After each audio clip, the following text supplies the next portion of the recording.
我要用比平時更加個人嘅口吻同青少年講話，嚟比較下我哋各自嘅青少年時期。你哋珍貴嘅價值係無法衡量。我喺幾十個國家，喺每一個大陸見過大家。你哋比我哋年輕嘅時候好得多。你哋對福音有更大嘅了解，你哋更加成熟，亦更加忠信。我而家已經87歲啦。你可能會諗，我咁嘅年紀仲能夠對你生命有咩貢獻呢？我經歷過你哋嘅年紀，亦都知道你哋將來會做咩事，但係你就未經歷我而家咁樣嘅年紀。我想引用幾行經典嘅詩句。老烏鴉嘅行動漸漸緩慢，小烏鴉就相反。而小烏鴉唔知道嘅事，老烏鴉知道好多。老烏鴉喺所知嘅事，仍然係小烏鴉嘅師傅。緩慢嘅老烏鴉唔知道乜嘢呢？係要點樣提高速度？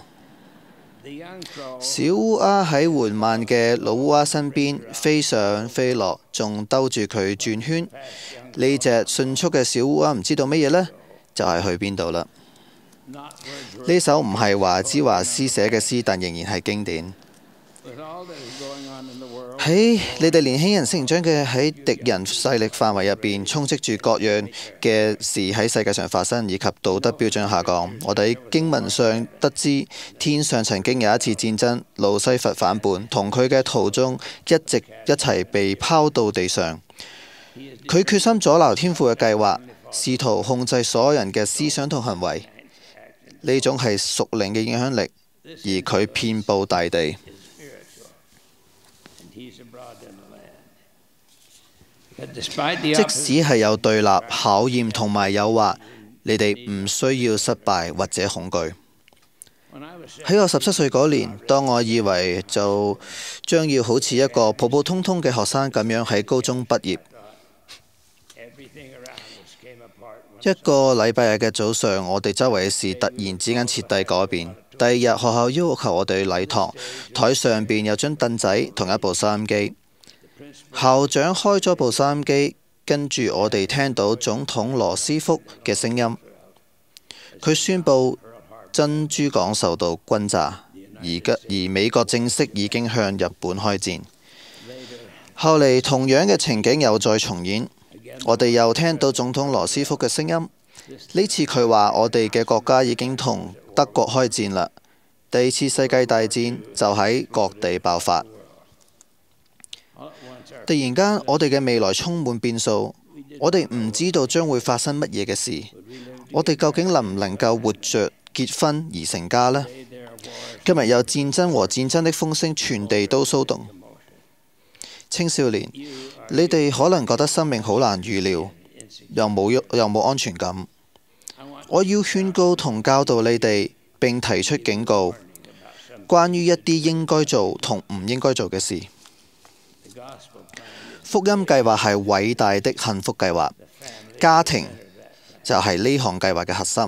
家庭有賴配稱咁使用你哋體內賜予生命嘅能力。喺家庭致全世界文告，係由總會會長團同12使徒定額組受靈啟發而發佈嘅文件。我哋都了解到喺前生嘅時候，全人類不論男女，都是照着神的形象所造。每個人都是天上父母所深愛的靈體兒女。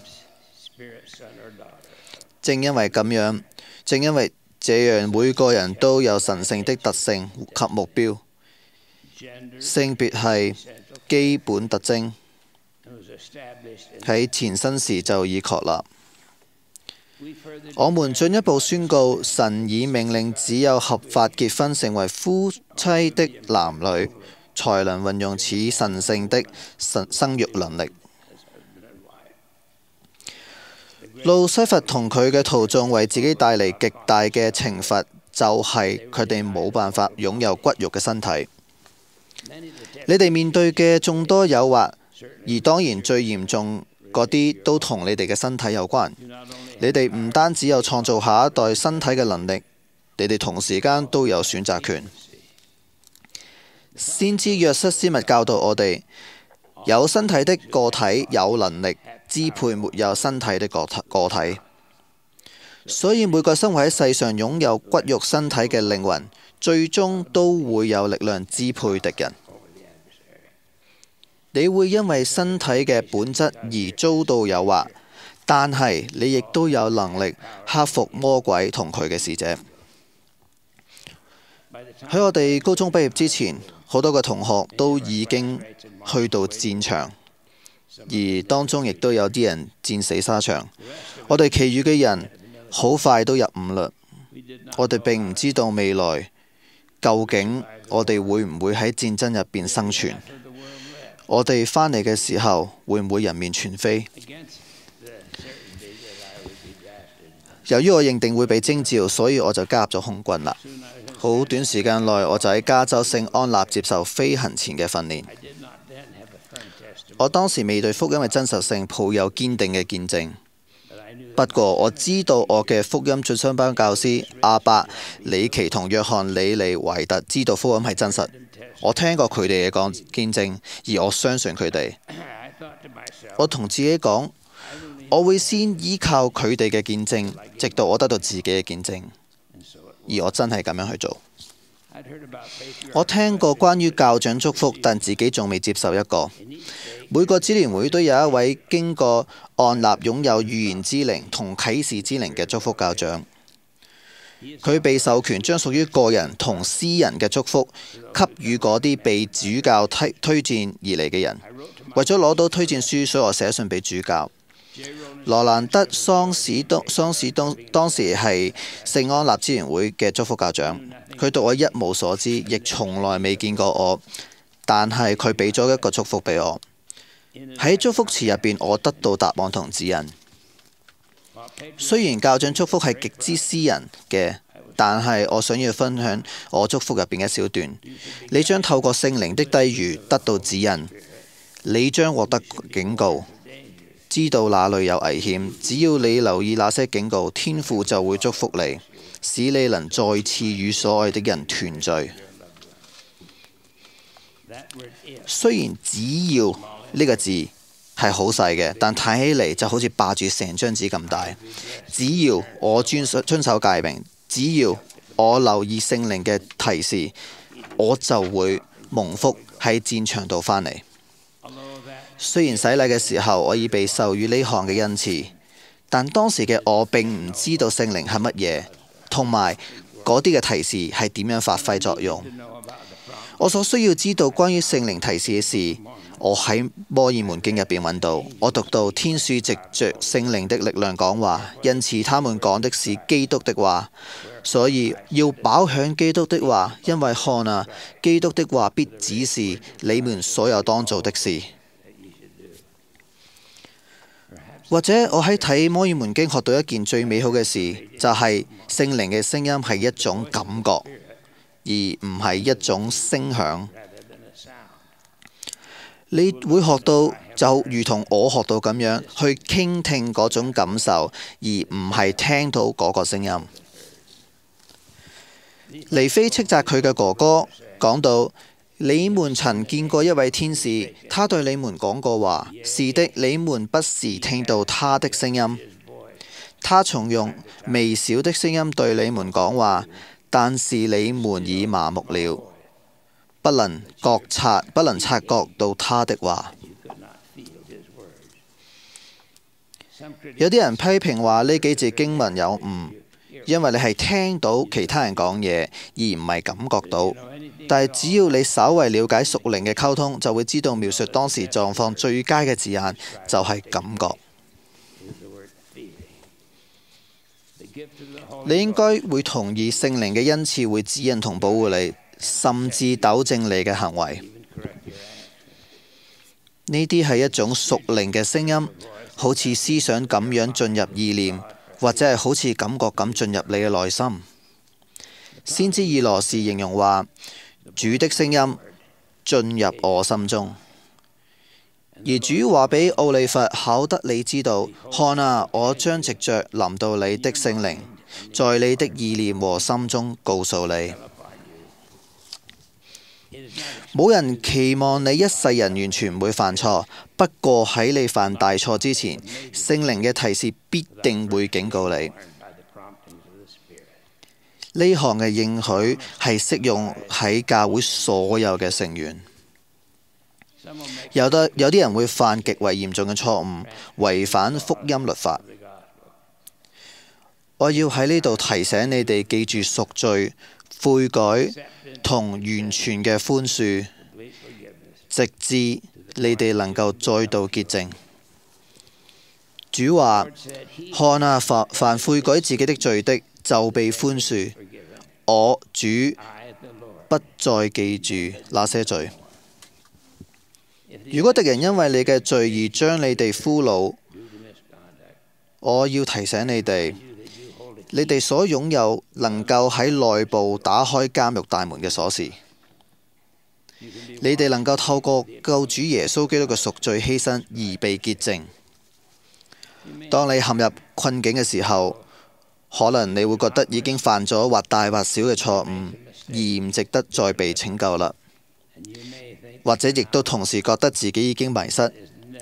事情絕對唔係咁樣，只有悔改能夠醫治創傷。悔改能夠醫治創傷，無論係點樣嘅傷害。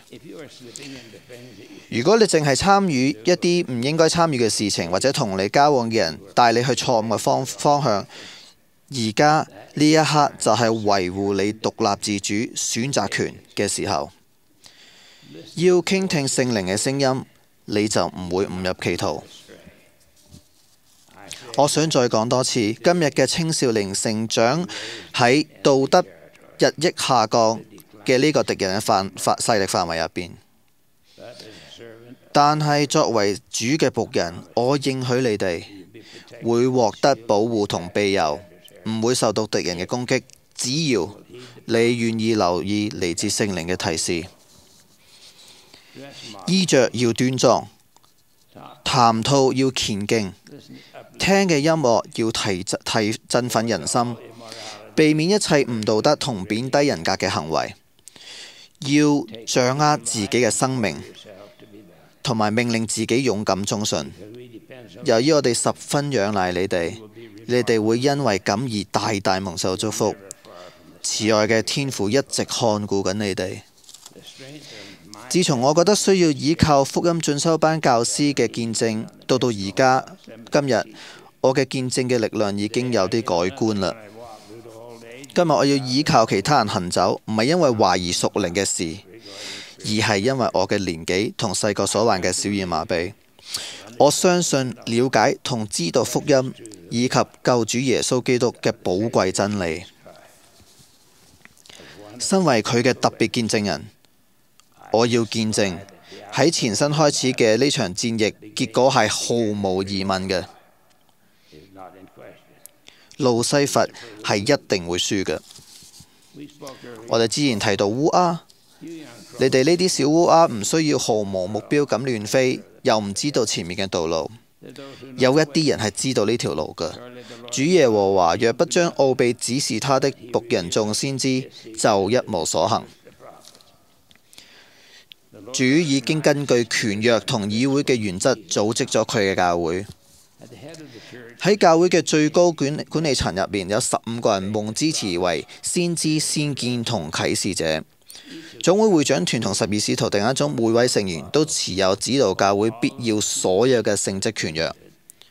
最資深嘅使徒即係先知，我哋嘅多馬萬宣會長，佢係唯一有權行使所有聖職權約嘅人。